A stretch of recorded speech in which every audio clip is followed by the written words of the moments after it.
Assalamualaikum warahmatullahi wabarakatuh. Perkenalkan, nama saya Wiji Utami dengan NIM J3J219413. Nama saya Aneli Zulfa dengan NIM J3J119021. Saya Lady Sinaga dengan NIM J3J119140. Dan Nur Maulida Azkia dengan NIM J3J1199203. Saya Ahmad Hilman Awali, saya mahasiswa vokasi IPB dengan prodi manajemen agribisnis. Saya kelompok 4 di mata kuliah manajemen produksi agribisnis. Saat ini saya sedang berada di Kantor Baju Semesta. Untuk lebih tahu dalamnya seperti apa, mari kita ke dalam.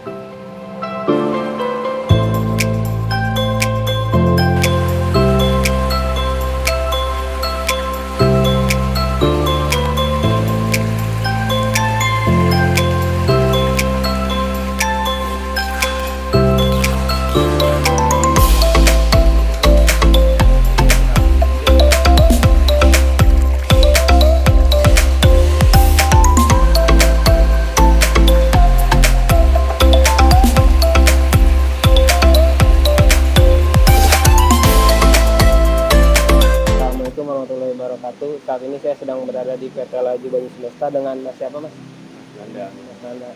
Mas Nanda ini selaku apa ya, Mas, di sini? Ini kebetulan sebagai digital marketing. Baik, Mas, saya di sini mempunyai beberapa pertanyaan. Yang pertama itu kita bahas sejarahnya dulu. Awal mulai itu pada tahun berapa sih, Mas? Jadi Labas ini itu berdiri pada tahun 2011. Cuman namanya memang awalnya CV ya, CV. CV Mitra Bina Usaha. Kemudian dari awalnya dari empat tempat yang berbeda, gitu ya, di Bogor, ada Cimanggu dan Cibanteng contohnya. Akhirnya tahun 2012 pindah ke sini dengan bentuk PT Laju Banyu Semesta. Berarti sebelumnya itu CV ya, Mas ya? Juga CV. Baik, Mas, lanjut ke pertanyaan selanjutnya. Yang dibutuhkan itu pada saat proses input sampai outputnya itu apa sih, Mas? Jadi input itu kita harus tahu apa yang masuk dan apa yang keluar. Yang masuk sini bentuknya adalah glass eel. Jadi bentuknya itu benih dari alam yang kita rawat di sini. Nanti dari glass eel ini kita budidayakan dan ada yang dilempar juga ke mitra kita, gitu, dari untuk fase glass eel, outer, fingerling sampai masuk size. Sedang sampai masuk size, dia akan masuk processing, diolah membentuk produk namanya kabayaki, gitu. Itu outputnya, Mas ya? Untuk glass eel sendiri itu didapatkannya di mana, Mas?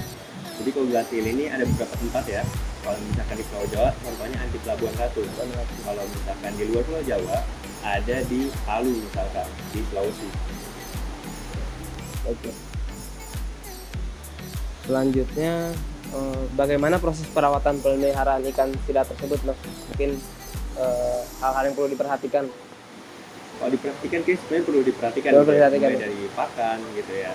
Cuman ada beberapa hal penting, mulai dari handling. Jadi handling ikan masuk itu bagaimana biosecurity-nya. Kita perlu gunakan biosecurity. Kemudian setelah itu ada beberapa manajemen, seperti manajemen pakan, manajemen kualitas air, dan manajemen sama penyakit. Dan setelah itu semuanya oke, itu akan lebih mudah budidayanya. Untuk random fluctuation ini seperti cuaca atau iklim itu apa sih, Mas? Kira-kira yang hal-hal yang tidak dapat diduga itu? Oke, untuk fluktuasi ini ada dua tempat ya, ada yang outdoor dan indoor. Mungkin kalau yang indoor nggak terlalu berpengaruh karena suhunya atau lingkungan terjaga. Cuman kalau yang di outdoor ini biasanya cuaca mempengaruhi suhunya, gitu. Suhunya terlalu tinggi di siang hari, tiba-tiba drop di malam hari, nah itu akan membuat fluktuasi dan stres ke ikan. Gitu. Jadi lebih ke cuaca di outdoor. Selanjutnya, tadi sudah disebutkan ya kalau produk outputnya itu apa, Mas? Kabayaki. Kalau untuk pakan sendiri itu seperti apa, Mas? Apakah sama semua di glass eel, di elver, apa beda-beda, Mas? Oke, jadi pakan yang tepat itu sebetulnya pakan yang sesuai dengan fasenya. Kan misalnya beberapa fase, ada satu glass eel gitu yang masih kecil banget, ada alpha, fingerling, sampai market size. Nah, untuk yang glass eel, pakan yang paling tepat adalah pakan alami, karena dia masih ada enzimnya, masih perlu penuh nutrisi dan proteinnya, kemudian juga mudah dicerna. Dan saat ikan gasnya dikasih pakan yang buatan, itu akan berat di pencernaan dia karena belum siap. Sedangkan untuk pakan helper dan fingerling sampai master size kita bisa pakai pasta, bentuknya pasta. Oke. Baik, selanjutnya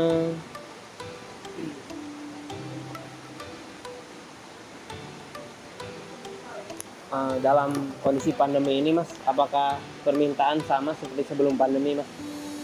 Mungkin kalau dibilang sama enggak kali ya, tapi penurunannya nggak terlalu signifikan karena memang ada beberapa restoran yang dia akan supply terus bahan baku dan butuh. Ada supaya itu dari sini tetap terus ya Mas? Untuk selanjutnya, tenaga kerja yang dibutuhkan di PT ini berapa banyak Mas? Mungkin karyawan yang ada Kalau di sini. tenaga kerja semakin besar mungkin semakin banyak ya. Cuman sampai hari ini kita punya belasan untuk tim.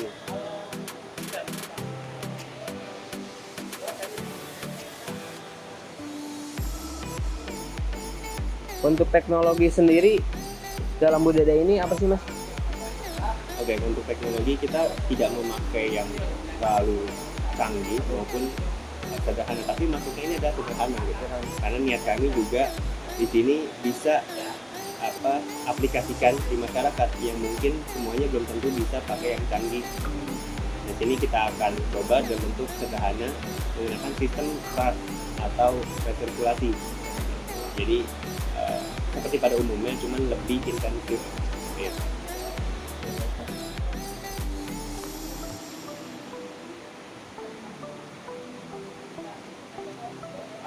Selanjutnya, adakah waktu-waktu tertentu untuk melakukan budidaya Mas? Seperti jam-jamnya melakukan pakan?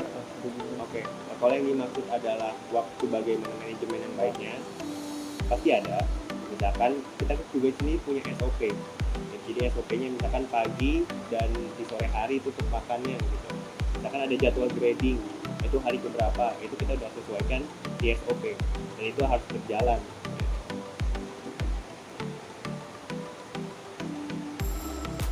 Mungkin untuk di Jabodetabek banyak nggak sih Mas tempat budidaya seperti ini Mas? Jadi untuk yang di Jabodetabek masih sedikit ya. Dan mitra-mitra yang pernah bekerjasama dengan kami ada di Tangerang, ada di Bogor juga ada, cuman belum banyak untuk budidaya ikan sidat ini. Kalau untuk pasarnya tersendiri itu Mas, apakah bisa sampai ekspor Mas? Apa seperti apa di ikan sidat ini? Oke, kalau kita mau masuk pasar ekspor itu kita lihat kuantitas dan kualitas. Dari segi kuantitas berapa banyak nih untuk ekspor gitu ya. Yang sampai saat ini kita belum memenuhi itu untuk ekspor. Kemudian kita akan menuju ke sana. Kemudian untuk yang kualitasnya itu kita lihat dari kualitas permintaan, misalkan ke Jepang itu rasanya seperti apa? Apakah sama dengan Indonesia? Dari kualitas itu dan perizinan. Dan itu yang sekarang dengan kondisi COVID ini cukup sulit. Mungkin terakhir Mas, saran untuk Mas untuk para pemuda yang tertarik untuk terjun ke dunia budidaya sidat ini, apa sih tips dan triknya Mas? Oke, jadi untuk trik, jadi mungkin pertama itu teman-teman semangat muda itu harus cari tahu dulu apa itu ikan sidat, terutama perikanan ya. Perikanan apa aja perikanan, potensinya, peluangnya, itu cari tahu dulu sampai jelas. Setelah ada tahu, kedua bisa mulai niatin nih, mau apa nih usaha di bagian apa, itu apakah di bagian pembenihan atau pembesaran, itu dia harus tahu seperti itu dulu. Dan dia harus punya cita-cita yang besar, itu jangan semata-mata punya perikanan dia dapat ngasih duit doang, dia bisa ekspor doang, tapi misalkan untuk mensejahterakan masyarakat kita Indonesia. Yang kedua, yang ketiga langsung bisa buat planning. Artinya kalau memang sudah jadi planning ke depan mau apa, per 3 bulan, per 6 bulan, per 1 tahun, 5 tahun dan seterusnya. Dia harus punya planning gitu. Nah, yang keempat, dia harus belajar bagaimana teknis, bagaimana manajemennya dari berbagai hal, dan yang pasti harus dari ahlinya. Kalau dia mau budidaya ikan cupang, cari ahlinya cupang. Dari mau budidaya ikan sidat, cari ahlinya sidat, belajar, baru bisa dipraktekkan. Jadi kurang lebih ada 4. Terima kasih banyak ya Mas ya, sudah diizinkan ya untuk main ke tempat budidaya ini. Mungkin segitu aja sih wawancara kita, kurang lebih mohon maaf. Assalamualaikum warahmatullahi wabarakatuh.